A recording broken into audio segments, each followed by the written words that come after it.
欢迎光临，地波强错。你好，你係菜單，我讓你聽少少解麼？好啊，你都介招牌菜係乜嘅呢？我會推薦最受歡迎嘅客家板條、竹蔥炒薑絲、老卜菜豬肉湯拌意。看起來當好食，就點啲幾樣菜，仲得加辣嘅哦。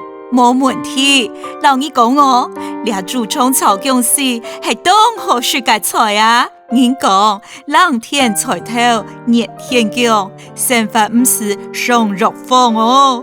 啱好哦。係啊，除了竹蔥炒薑絲，從前冇人哋薑絲炒竹蔥，幸福天地蔥哦。菜全部來切咧，慢慢食咯。口味是來管麼？非常好食，下擺就過來食。什麼講呢？終於聊到愉快。